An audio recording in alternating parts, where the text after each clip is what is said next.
محصول مجلس امام حسین این نیست که ما همه عشق بریزیم، همه قش کنن، هیچ جنازه اینجا ببرن بیرون که گریه عزاداری خب ما هم داریم، همینجا هم داریم. اون واجب مستحب هم نیست. یعنی من تو کتاب عزادار حقیقی توضیح دادم اگه منتقم و منتظر نری پس اصلا به رشد انسانی نمیرسه. شما آقا این آدمی که زنده از 1190 سال میلیاردها بچهش جلوش داره تیکه تیکه میشه.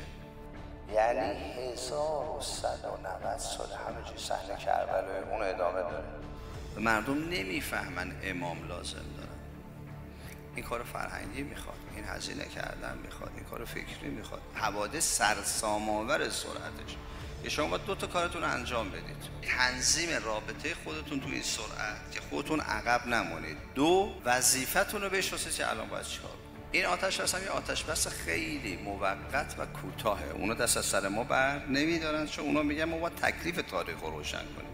لذا شما مطمئن باشید به زودی دوباره ما درگیر میشیم. شاید به اون شکل درگیر نشیم. یعنی شکل داره به یه جوری میشه که به جای اینکه اسرائیل خودش مستقیم بیاد، داعشیا و از عراق و جاهای دیگه ما رو به درد سر بندازن. اون موقعی که آقا میگفت اگر ما در سوریه نجنگیم جنگمون میاد کجا؟ کرمانشاه و همدان. گفتن که برای چه هزینه میکنیم اونجا؟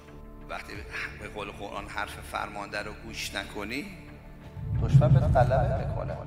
خب ما الان میدونیم داریم چی کار میکنیم. طبق کتاب آسمانی خودمون، انجیل، تورات، زبور و کتاب‌های دیگه میدونیم داریم مسیر عوض میکنیم.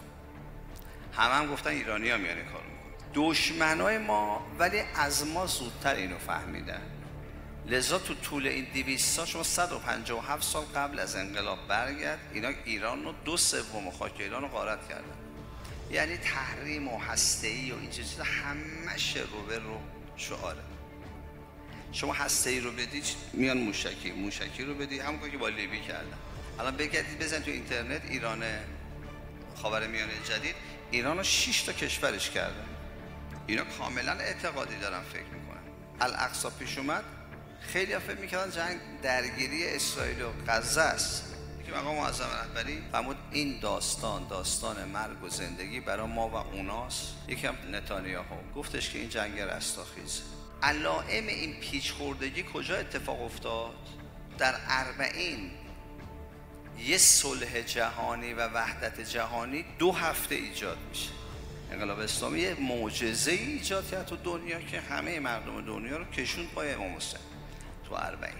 هیچ امتی به این شدت و این تعداد پای معصوم وای نستاد. انقدر پای معصومن که نائبشون رو اینجوری دوست دارن، عاشق نائبش هستن. چه رسه اگه خود معصوم باشه.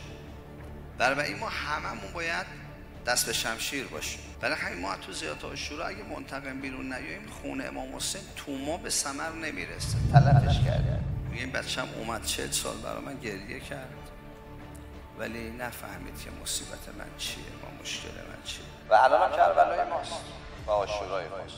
ما باید به این توجه بکنیم.